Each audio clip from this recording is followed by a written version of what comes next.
ನಮಸ್ಕಾರ ಫ್ರೆಂಡ್ಸ್, ನಾನು ಶ್ವೇತಾ ರಾಜೇಂದ್ರನ್ ಮಾತಾಡ್ತಾ ಇರೋದು ಲಕ್ಷ್ಮಿತಾ ರಾಯರ್ ಮಗಳು ಕನ್ನಡ ಯೂಟ್ಯೂಬ್ ಚಾನಲ್ಗೆ ತಮ್ಮೆಲ್ಲರಿಗೂ ಆತ್ಮೀಯವಾದ ಸ್ವಾಗತ. ಮುಂಜಾನೆಯ ಶುಭಾಶಯಗಳು ಸ್ನೇಹಿತರೆ. ನಾನಿವತ್ತು ನಿಮಗೆ ವಿಶೇಷವಾಗಿ ಒಂದು ಉಪಾಯನ ಹೇಳ್ಕೊಡ್ತಾ ಇದ್ದೀನಿ. ಅದು ಏನಂತ ಅಂದರೆ ಸ್ನೇಹಿತರೆ, ನೀವು ತಂಬೇಲಲ್ಲಿ ನೋಡಿರ್ಬೋದು, ನಾವು ಕೂಡ ಅರಮನೆ ಅಂತ ಮನೇನ ನಾವು ಕಟ್ಟೋಕ್ಕಾಗಲಿಲ್ಲ ಅಂದ್ರೂ ಭವ್ಯವಾದಂತಹ ಒಂದು ಬಂಗಲೆನ ನಾವು ಸಹ ಕಟ್ಬೋದು ಅನ್ನೋದಕ್ಕೆ ನಾನು ಒಂದು ಪುಟ್ಟ ತಂತ್ರನ ಹೇಳ್ಕೊಡ್ತೀನಿ. ಆ ರೀತಿ ಖಂಡಿತವಾಗ್ಲೂ ನಾಳೆ ದಿನ ನೀವು ಮಾಡ್ಕೊಳ್ಳಿ. ಏನಪ್ಪ ಅದು ಪುಟ್ಟ ತಂತ್ರ ಅಂದರೆ ಸ್ನೇಹಿತರೆ, ಯಾವುದೇ ಒಂದು ತಾಂತ್ರಿಕ ಪ್ರಯೋಗಗಳಿರ್ಬೋದು ಅಥವಾ ಯಾವುದೇ ಒಂದು ಮನಸ್ಸಿನ ಇಷ್ಟಾರ್ಥಗಳು ನೆರವೇರಬೇಕು ಅಂತ ಬಯಸೋವಂಥವ್ರು, ವನಸೆರೆಗಳ ಪ್ರಯೋಗಗಳನ್ನ ನಾವು ಮಾಡ್ಕೊಳ್ಳೋ ಅಂಥವ್ರು ಪುಷ್ಯ ನಕ್ಷತ್ರದ ಸಮಯದಲ್ಲಿ ಯಾವುದೇ ಒಂದು ಕೆಲಸ ಕಾರ್ಯಗಳನ್ನು ನಾವು ಆರಂಭಿಸಿದ್ದೇ ಆದರೆ ಆ ಆರಂಭದ ಕೆಲಸಗಳು ನಮಗೆ ಅತಿ ಶೀಘ್ರವಾಗಿ ನೆರವೇರಬೇಕು ಅಂತ ಬಯಸುವಂಥ ಪ್ರತಿಯೊಬ್ಬರು ಕೂಡ ನಾಳೆ ದಿನ ಇದೊಂದು ಪುಟ್ಟ ತಂತ್ರನ ಮಾಡ್ಕೊಳ್ಳಿ. ಯಾಕಂದರೆ ಕೆಲವೊಬ್ಬರಿಗೆ ಬಾಡಿಗೆ ಮನೆಗಳಲ್ಲಿ ಇರೋವಂಥ ಸಮಸ್ಯೆಗಳು ನೂರಾರು ಇರುತ್ತೆ. ಅದನ್ನು ನಾವು ಹೇಳೋಕ್ಕೂ ಆಗಲ್ಲ, ಬಿಡೋಕ್ಕೂ ಆಗಲ್ಲ. ಆ ರೀತಿ ಚಿತ್ರಹಿಂಸೆಗಳನ್ನು ಅನುಭವಿಸ್ತಾ ಇರ್ತಾರೆ.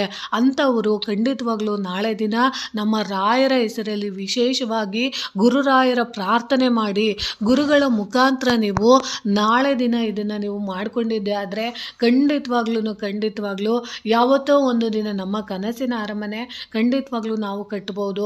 ಆದರೆ ನಂಬಿಕೆ ಇರಬೇಕು ಅಷ್ಟೇ.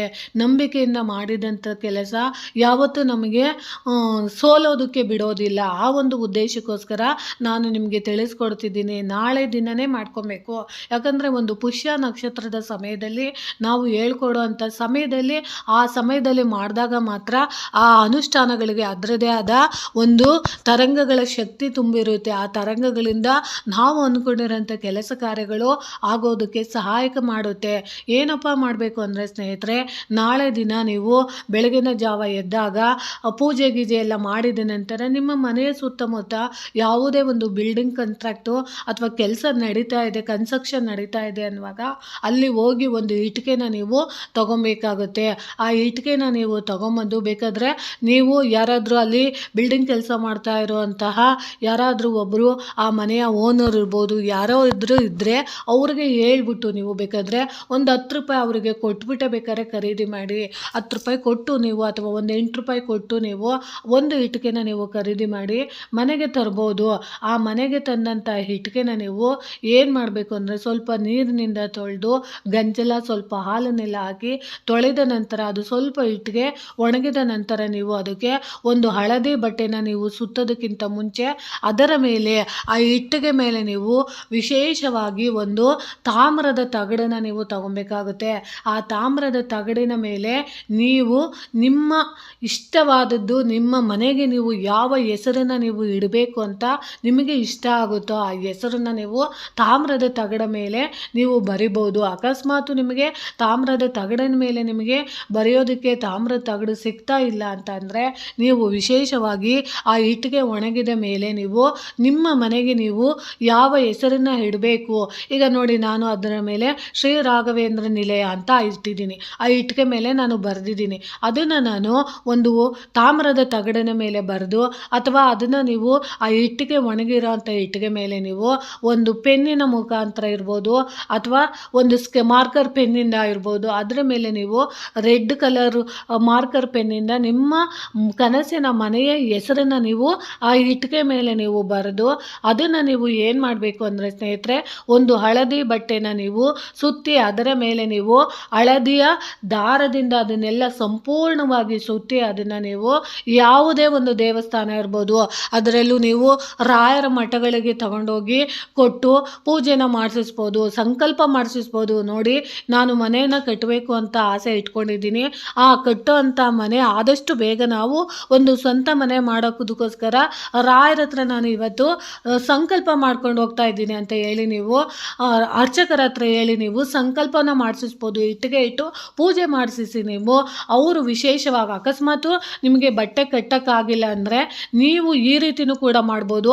ಮೊದಲೇ ಒಂದು ಇಟ್ಟಿಗೆನ ನೀವು ದೇವಸ್ಥಾನಕ್ಕೆ ತಗೊಂಡೋಗಿ ಆ ಇಟ್ಟಿಗೆಯಲ್ಲಿ ನೀವು ರಾಯರ ಮಠಗಳಿಗೆ ನೀವು ಕೊಟ್ಟು ಬರೀ ಕೈಯಲ್ಲಿ ಯಾವತ್ತೂ ಯಾವುದೇ ಒಂದು ಅರ್ಚನೆ ಆಗಿರ್ಬೋದು, ಒಂದು ಕುಂಕುಮಾರ್ಚನೆ ಆಗಿರ್ಬೋದು, ಅಷ್ಟೋತ್ತರ ಸೇವೆಗಳಾಗಿರ್ಬೋದು, ಪಾದೋದಕ ಸೇವೆಗಳಾಗಿರ್ಬೋದು, ಯಾವುದೇ ಒಂದು ರಾಯರ ಮಠಗಳಲ್ಲಿ ಅಥವಾ ಯಾವುದೇ ಒಂದು ದೇವಸ್ಥಾನಗಳಲ್ಲಿ ನಾವು ಸೇವೆಗಳನ್ನ ಮಾಡಿಸ್ತಿದ್ದೀವಿ ಅಂದಾಗ ಬರೀ ಕೈಯಲ್ಲಿ ನಾವು ಸೇವೆಗಳನ್ನ ಮಾಡಿಸಬಾರ್ದು. ಅದಕ್ಕೋಸ್ಕರ ನಾಳೆ ಹೋಗೋವಂಥ ಸಂದರ್ಭದಲ್ಲಿ ಒಂದು ಇಟ್ಟಿಗೆ ಜೊತೆ ಸ್ವಲ್ಪ ಬಾಳೆಹಣ್ಣು, ಒಂದು ತೆಂಗಿನಕಾಯಿ, ಎಲೆ, ಅಡಿಕೆ, ಹೂವು, ಒಂದಿಷ್ಟು ದಕ್ಷಿಣೆನ ನೀವು ತಗೊಂಡೋಗಿ ರಾಯರ ಮಠದಲ್ಲಿ ಹಣ್ಣುಗಳನ್ನ ನೀವು ತಗೊಂಡೋಗಿ ರಾಯರ ಮಠಗಳಲ್ಲಿ ಆ ಮೊದಲಿಗೆ ನೀವು ಇಟ್ಟಿಗೆನ ಇಟ್ಟು ಅವ್ರ ಹತ್ರ ನೀವು ಇಟ್ಟು ಪೂಜೆ ಮಾಡಿಸಿ ಸಂಕಲ್ಪ ಮಾಡಿಸಿ ಮನೆಗೆ ತಂದಾದ ಮೇಲೆ ಬೇಕಾದರೆ ನೀವು ಅದರ ಮೇಲೆ ನೀವು ನಿಮ್ಮ ಕನಸಿನ ಮನೆಯ ಹೆಸರನ್ನ ನೀವು ಬರಿಬೇಕಾಗುತ್ತೆ. ಅಂದರೆ ಶ್ರೀ ರಾಘವೇಂದ್ರ ನಿಲಯ ಅಥವಾ ಪರಿಮಳ ನಿಲಯ ಅಥವಾ ನಿಮ್ಮಿಷ್ಟ, ನಿಮಗೆ ಯಾವ ದೇವರು ಇಷ್ಟನೋ ಆ ನಿಲಯ ಅಂತ ಹೇಳಿ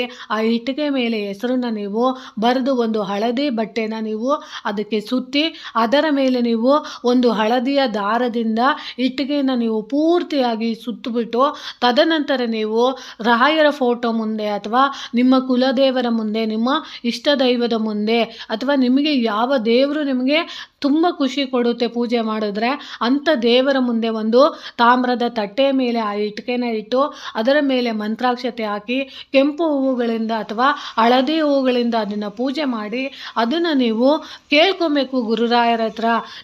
ನಮಗೆ ಮನೆ ಕಟ್ಟೋದಕ್ಕೆ ಸಹಾಯ ಮಾಡಿ ಗುರುಗಳೇ, ನಮ್ಮಲ್ಲಿ ಇಷ್ಟು ಸೋತೋಗ್ಬಿಟ್ಟಿದ್ದೀವಿ, ನಾವು ಬಾಡಿಗೆ ಕಟ್ಟಿ ಸಾಕಾಗಿದೆ ಅಥವಾ ಬಾಡಿಗೆ ಮನೆಯಲ್ಲಿ ನಿಮಗೆ ಈ ರೀತಿ ಸಮಸ್ಯೆಗಳಾಗ್ತಿದೆ, ಕಿರಿಕಿರಿ ಆಗ್ತಿದೆ ಅಂತ ನೀವು ಆ ರಾಯರ ಹತ್ರ ಪ್ರಾರ್ಥನೆ ಮಾಡಿ ಆ ಇಟ್ಟಿಗೆಯ ಮುಂದೆ 2 ತುಪ್ಪದ ದೀಪನ ನೀವು ಹಚ್ಚೋದ್ರಿಂದ ಖಂಡಿತವಾಗ್ಲೂ ನಿಮ್ಮ ಇಷ್ಟಾರ್ಥಗಳು ನೆರವೇರುತ್ತೆ ಅಂತ ನಾನು ಹೇಳೋಕ್ಕೆ ಇಷ್ಟಪಡ್ತೀನಿ.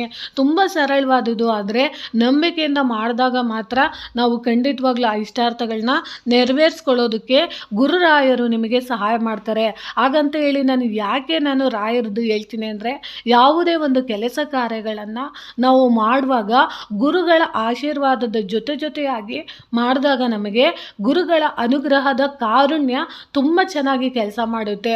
ಯಾವತ್ತೂ ಅಷ್ಟೇ ನಾವು ಯಾವುದೇ ಒಂದು ಪೂಜೆನ ನಾವು ಮಾಡಬೇಕು ಅಂದಾಗ ಸಂಕಲ್ಪ ಪೂರ್ವಕವಾಗಿ ಮಾಡಿದಾಗ, ಅಂದರೆ ಸಂಕಲ್ಪ ಮಾಡಿಕೊಂಡು ನಾವು ಮಾಡಿದಂಥ ಪೂಜೆಗೆ ವಿಶೇಷವಾದ ಪ್ರತಿಫಲ ಸಿಗುತ್ತೆ. ಅದರಲ್ಲೂ ನೀವು ರಾಯರ ಗುರುಪುಷ್ಯಾಮೃತ ಯೋಗದ ದಿನ ನಾವು ಮಾಡಿಕೊಂಡಾಗ ಅದು ಕೆಲಸಕ್ಕೆ ತುಂಬ ಪವರ್ಫುಲ್ ಆಗಿರುತ್ತೆ. ಆ ಒಂದು ಉದ್ದೇಶದಿಂದ ನಾನು ನಿಮಗೆ ತಿಳಿಸ್ಕೊಡ್ತಿದ್ದೀನಿ. ಅಕಸ್ಮಾತು ನಿಮಗೆ ಮಠಗಳು ಯಾವುದು ಸಿಗ್ತಾ ಇಲ್ಲ ಅಥವಾ ಮಠಗಳಿಗೆ ನಮಗೆ ಹೋಗೋಕ್ಕಾಗ್ತಾ ಇಲ್ಲ ಅಂತ ಅನ್ನೋರು ನಿಮ್ಮ ಮನೆಯ ಸುತ್ತಮುತ್ತ ಇರೋಂಥ ಯಾವುದೇ ಒಂದು ದೇವಸ್ಥಾನಕ್ಕೆ ನೀವು ನಾಳೆ ದಿನ ತಗೊಂಡೋಗಿ ಆ ಇಟ್ಟಿಗೆನ ನೀವು ತಗೊಂಡೋಗಿ ನೀವು ಪೂಜೆ ಮಾಡಿಸಬೇಕಾಗುತ್ತೆ. ಯಾಕಂದರೆ ದೇವರ ಸಾನ್ನಿಧ್ಯದಲ್ಲಿ ನೀವು ಪೂಜೆ ಮಾಡಿಸಿದಂಥದ್ದಕ್ಕೆ ನಿಮಗೆ ಹೆಚ್ಚಿನ ರೀತಿಯಲ್ಲಿ ಬೇಗ ಕೆಲಸ ಮಾಡಿದ್ರೆ ಅದು ನಮಗೆ ಪ್ರತಿಫಲ ಕೊಡುತ್ತೆ. ಆ ಒಂದು ಉದ್ದೇಶಕ್ಕೋಸ್ಕರ ಆಂಜನೇಯ ಇರ್ಬೋದು ಅಥವಾ ರಾಮ ಇರ್ಬೋದು, ಕೃಷ್ಣ ಇರ್ಬೋದು, ವೆಂಕಟೇಶ್ವರ ಇರ್ಬೋದು ಅಥವಾ ಕಾಳಿ ಇರ್ಬೋದು, ಭದ್ರಕಾಳಿ ಇರ್ಬೋದು, ಲಕ್ಷ್ಮಿ ಇರ್ಬೋದು ಅಥವಾ ದುರ್ಗಾ ಪರಮೇಶ್ವರಿ ಇರ್ಬೋದು, ಗಣೇಶ ಇರ್ಬೋದು, ನಿಮಗೆ ಯಾವ ದೇವರಿಗೆ ಹೋಗಬೇಕು ಅನಿಸುತ್ತೋ ಆ ದೇವಸ್ಥಾನಕ್ಕೆ ನೀವು ತಗೊಂಡೋಗಿ ಒಟ್ಟಿನಲ್ಲಿ ನೀವು ಇಟ್ಟಿಗೆನ ನೀವು ಪೂಜೆ ಮಾಡಿಸಬೇಕಾಗತ್ತೆ. ಅದರಲ್ಲೂ ವಿಶೇಷವಾಗಿ ನೀವು 48 ದಿನಗಳ ಕಾಲ ನಿರಂತರವಾಗಿ ನೀವು ಅದನ್ನು ಪೂಜೆ ಮಾಡಬೇಕಾಗುತ್ತೆ. 2 ತುಪ್ಪದ ದೀಪನ ನೀವು ಪ್ರತಿದಿನ ಆ ಇಟ್ಟಿಗೆಯ ಮುಂಭಾಗದಲ್ಲಿ ನೀವು ಹಚ್ಚುತ್ತಾ ಬಂದಿದ್ದೆ ಆದರೆ ಯಾವುದೋ ಒಂದು ರೂಪದಲ್ಲಿ ಆದಷ್ಟು ಬೇಗ ನಿಮಗೆ ಮನೆ ಕಟ್ಟೋಂಥ ಯೋಗ ಬರ್ಬೋದು, ಅಥವಾ ಒಂದು ಸೈಟನ್ನ ತಗೊಳ್ಳೋಂಥ ಯೋಗ ಇರ್ಬೋದು, ಅಥವಾ ನಿಮಗೆ ಯಾವುದೋ ಒಂದು ಲೋನ್ ರೂಪದಲ್ಲಿ ನಿಮಗೆ ಮನೆ ಕಟ್ಟೋದಕ್ಕೆ ಅವಕಾಶ ಆಗ್ಬೋದು. ಸ್ನೇಹಿತರೆ, ನಾವು ಹೇಳ್ಬೋದಷ್ಟೇ, ನಮ್ಮ ಅದೃಷ್ಟ ಅನ್ನೋದಿದ್ದರೆ ನಮಗೆ ಭಗವಂತ ಅದನ್ನು ಸಿಗಬೇಕು ಅಂತ ಬರೆದು ನಮ್ಮಲ್ಲಿ ಹಣೆ ಬರದಲ್ಲಿ ಬರೆದು ಕಳಿಸಿದ್ರೆ ನಾವು ಖಂಡಿತವಾಗ್ಲೂ ಕಟ್ಬೋದು. ನಾವು ಪ್ರಯತ್ನನೇ ಪಡ್ದಲೆ ಅಯ್ಯೋ ಇದೊಂದು ಜುಜ್ಮು ಇಟ್ಕೆನಾ, ಇದನ್ನು ಹೇಳಿದ ತಕ್ಷಣ ನಾವು ಕಟ್ಕೊಂಡ್ಬಿಡ್ತೀವ, ಇವೆಲ್ಲ ಆಗ್ಬಿಡುತ್ತಾ ಅಂತ ನೀವು ಅಂದ್ಕೊಂಡ್ರೆ ಅದು ಆಗೋದೇ ಇಲ್ಲ. ಯಾವತ್ತೂ ಅಷ್ಟೇ, ಒಂದು ಕೆಲಸನ ನಾವು ಮಾಡಬೇಕು ಅಂದಾಗ ನಂಬಿಕೆ ಇಟ್ಟು ಪ್ರಯತ್ನ ಪಡಬೇಕು. ನಾವು ಪ್ರಯತ್ನ ಪಟ್ಟಾಗ ಯಾವುದೋ ಒಂದು ರೂಪದಲ್ಲಿ ಪ್ರಯತ್ನ ಪಟ್ಟಿದಂತಹ ಕಾರ್ಯಕ್ಕೆ ಯಾವುದೋ ಒಂದು ರೂಪದಲ್ಲಿ ದೇವರ ಆಶೀರ್ವಾದ ಸಿಕ್ಕಿ ನಮಗೆ ಖಂಡಿತವಾಗ್ಲೂ ಅನುಗ್ರಹ ಮಾಡ್ತಾರೆ. ಯಾಕಂದರೆ ನಾವೇನೋ ಪ್ರಯತ್ನ ಪಡ್ದಲೆ ಕುಂತಿತವೇ ನಾವು ಕೂತ್ಕೊಂಡು ನಮಗೆಲ್ಲ ಬೇಕು ಅಂದರೆ ಖಂಡಿತವಾಗ್ಲೂ ಯಾವುದೂ ಸಿಗಲ್ಲ.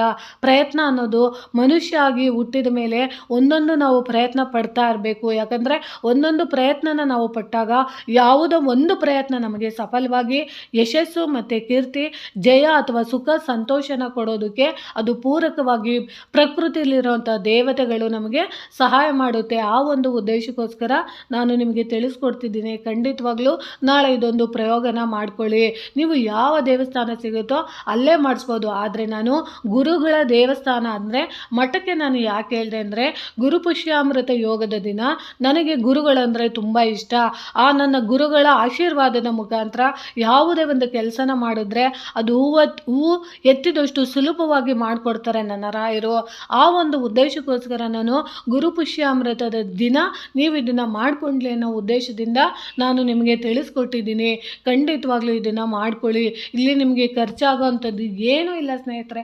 10 ರೂಪಾಯಿ ಇಟ್ಟಿಗೆಯಿಂದ ನಮ್ಮ ಕನಸು ನನಸಾಗುತ್ತೆ ಅಂದರೆ ಯಾಕೆ ನಾವು ಈ ಪ್ರಯತ್ನನ ಮಾಡಬಾರ್ದು ಅನ್ನೋ ಉದ್ದೇಶದಿಂದ ನಾನು ನಿಮಗೆ ತಿಳಿಸಿದ್ದೀನಿ ಸ್ನೇಹಿತರೆ.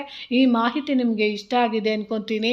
ಆ ಇಟ್ಟಿಗೆ ಮೇಲೆ ನೀವು ಮೊದಲಿಗೆ ಮಠಕ್ಕೆ ಹೋಗುವಾಗ ಹೆಸರನ್ನು ಏನು ಬರೆಯೋದು ಬೇಡ. ಯಾಕಂದರೆ ಅಲ್ಲಿ ಪೂಜೆ ಮಾಡ್ತಾರೆ. ಪೂಜೆ ಮಾಡುವಾಗ ಆ ಇಟ್ಟಿಗೆಗೆ ವಿಶೇಷವಾಗಿ ಅಭಿಷೇಕ ಮಾಡ್ಬೋದು, ಅಥವಾ ಹಾಲಿನ ಅಭಿಷೇಕನ ಮಾಡೋ ಅಂಥದ್ದನ್ನು ಕೆಲವೊಂದು ದೇವಸ್ಥಾನಗಳಲ್ಲಿ ಇಟ್ಟಿಗೆಗೆ ವಿಶೇಷವಾಗಿ ಅರಿಶಿಣದ ನೀರಿನಿಂದ ಅಥವಾ ರಾಯರ ಪಾದೋದಕ ಅಥವಾ ರಾಯರಿಗೆ ಸಂಬಂಧಪಟ್ಟಂತಹ ಅಭಿಷೇಕದ ತೀರ್ಥನ ಪ್ರೋಕ್ಷಣೆ ಮಾಡಿಕೊಡ್ತಾರೆ.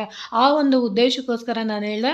ತದನಂತರ ಮನೆಗೆ ಬಂದಾಗ ಅದರ ಒಂದು ಸ್ವಲ್ಪ ಇಟ್ಟಿಗೆ ಒಣಗಿದ ಮೇಲೆ ಮಾರ್ಕರ್ ಪೆನ್ನಿಂದ ನೀವು ನಿಮ್ಮ ಇಷ್ಟವಾದ ಸುಂದರ ಕನಸಿನ ಮನೆಯ ಹೆಸರನ್ನು ನೀವು ಬರೆದು ಅದರ ಮೇಲೆ ಹಳದಿ ಬಟ್ಟೆನ ನೀವು ಸುತ್ತಿ, ಅದರ ಮೇಲೆ ಹಳದಿಯ ದಾರದಿಂದ ಸುತ್ತಿ, ಅದರ ಮುಂದೆ ನೀವು ಮಂತ್ರಾಕ್ಷತೆ ಹೂವುಗಳನ್ನೆಲ್ಲ ಹಾಕಿ ನಿಮ್ಮ ಇಷ್ಟಾರ್ಥಗಳನ್ನ ಬೇಗ ಆಗಲಿ ಅಂತ ಸಂಕಲ್ಪ ಮಾಡಿಕೊಂಡು ರಾಯರ ಹೆಸರಲ್ಲಿ ನೀವು ತುಪ್ಪದ ದೀಪನ 48 ದಿನಗಳ ಕಾಲ ನಿರಂತರವಾಗಿ ನೀವು ಹಚ್ಚಿದ್ದೇ ಆದರೆ ಖಂಡಿತವಾಗ್ಲೂ ರಾಯರ ಅನುಗ್ರಹ ಬೇಗ ಆಗುತ್ತೆ ಅಂತ ತಿಳಿಸ್ತಾ ಇದ್ದೀನಿ ಸ್ನೇಹಿತರೆ. ನನಗೆ ಗೊತ್ತಿರೋ ರೀತಿಯಲ್ಲಿ ನಾನು ಈ ಮಾಹಿತಿನ ತಿಳಿಸ್ಕೊಟ್ಟಿದ್ದೀನಿ. ಇದರಲ್ಲಿ ನಿಮಗೆ ಬಲವಂತ ಅಂತೂ ಖಂಡಿತ ಇಲ್ಲ. ನಿಮಗೆ ಅದು ಸರಿ ಅನಿಸಿದ್ರೆ ಮಾತ್ರ ಮಾಡ್ಕೊಳ್ಳಿ. ಯಾಕಂದರೆ ಸ್ನೇಹಿತರೆ, ನಾವು ಯಾವುದೇ ಒಂದು ವಿಚಾರನ ಹೇಳ್ತೀವಿ ಅಂದರೆ ನಾವು ಬೇರೆಯವರಿಂದ ತಿಳ್ಕೊಂಡಿದ್ದನ್ನೇ ನಾನು ನಿಮಗೆ ಹೇಳೋದು. ಇಲ್ಲಿ ನಾನು ಏನು ಎಲ್ಲನೂ ನಾನೇನು ಜ್ಯೋತಿಷ್ಯ ಓದಿರೋದಿಲ್ಲ, ನನಗೆ ಎಲ್ಲನೂ ಗೊತ್ತಿದೆ ಅಂತ ನಾನು ಖಂಡಿತವಾಗ್ಲೂ ಹೇಳಲ್ಲ.